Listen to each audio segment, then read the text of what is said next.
حديث نمبر 310 حدثنا محمد بن بشار قال حدثنا عبد الرحمن بن مهدي قال حدثنا سفيان عن منصور عن إبراهيم عن علقمة قال سألت عائشة رضي الله عنها أكان رسول الله صلى الله عليه وآله وسلم يخص من الأيام شيئا.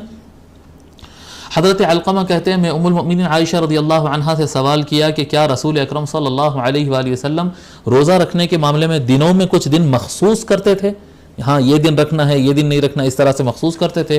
قالت کان عملہ دیمتن، ام المؤمنین فرماتی ہیں کہ نبی اکرم صلی اللہ علیہ وآلہ وسلم کا ہر عمل ایک پابندی والا عمل ہوتا، ہر عمل سرکار کا ایک پابندی والا عمل ہوتا ہے. یعنی اگر وہ روزہ رکھنے کا ارادہ رکھتے تو ہاں ضرور مختص کرتے کہ یہ دن میں رکھنا ہے مجھے روزہ اور یہ دن مجھے نہیں رکھنا ہے، اس کی پابندی کرتے آقا صلی اللہ علیہ وآلہ وسلم، اور اس کے بعد پھر ضرورت پڑنے پر بدل بھی دیتے. یعنی یعنی یہ بتانا چاہ رہے ہیں کہ ان پلان نہیں ہوتے تھے روزے. جب روزے رکھتے تھے تو عبادت کی نیت ہوتی تھی، تو وہ پلان کر کر آقا صلی اللہ علیہ وآلہ وسلم روزوں کا اہتمام کرتے تھے کہ ہاں یہ تاریخ کو میں رکھ لوں گا روزہ، یہ تاریخ کو نہیں رکھوں گا، یہ دنوں کو رکھوں گا یہ دنوں کو نہیں رکھوں گا. اس میں دن کی وجہ سے نہیں ہوتا، سوائے پیر اور جمعرات کے.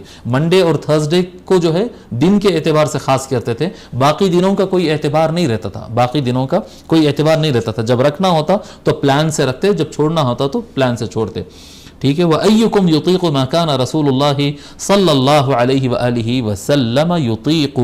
آقا پابندی سے یہ عمل کرتے تھے اور فرماتے ہیں کہ تم میں سے کون ہے کہ اتنا کر سکے جتنا رسول اکرم صلی اللہ علیہ وآلہ وسلم کرتے تھے، اتنا نہیں کر سکتے. تم میں سے کوئی نہیں ہے جو ان جیسا کر سکے، اور یقیناً کوئی نہیں کر سکتا ان جیسا.